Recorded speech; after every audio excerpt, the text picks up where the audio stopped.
Congratulations, everybody. We got up this morning. Hi, my name is Maggie. Welcome back to Lessons from a Brain Injury, and subscribe and hit that bell so you don't miss a thing.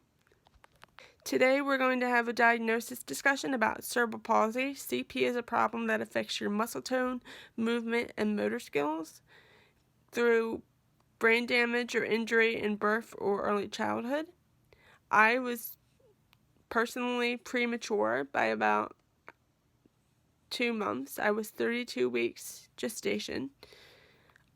And I would like to point out that cerebral palsy is a spectrum disorder. A lot of people, when you think of spectrum disorders, you think of autism, but cerebral palsy is also a spectrum disorder.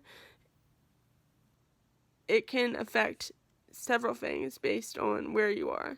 I'm cognitively typical, and so it basically affects my right side. I have left brain damage, so it affects my right side. I am called a right hemiplegic.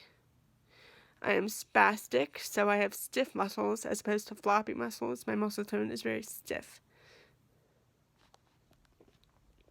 There's no cure for CP, but it's not degenerative, so don't cry for me. I'm okay.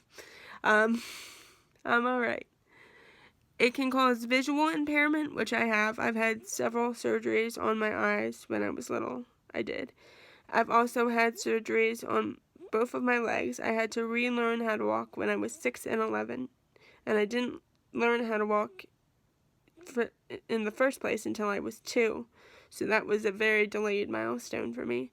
I started missing milestones at about 7 or 8 months. So that's when I was diagnosed.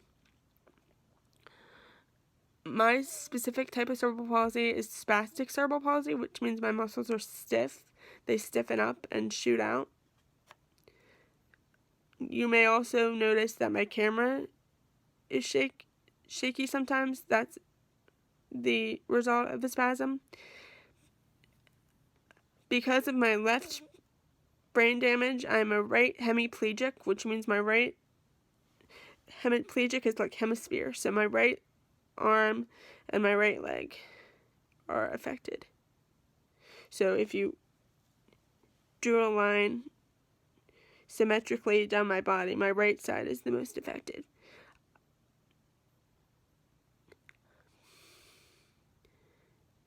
Cerebral palsy is treated with surgeries, therapies. Let me make sure I'm not missing anything. I have a page up here.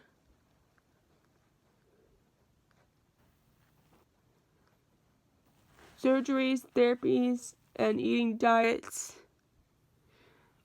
high in calcium, vitamin D, and phosphorus to help with bone health.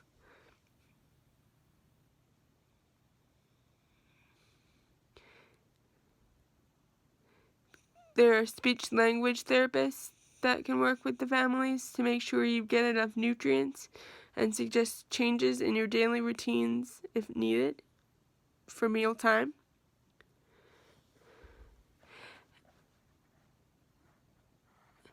And there's a whole list of specialists that you can go to for care. I'm reading this off Kids Health from Nemours for the parents. It's the cerebral palsy article for the parents. Kids Health is a great resource. They have articles for parents, for kids, for teens, and for educators.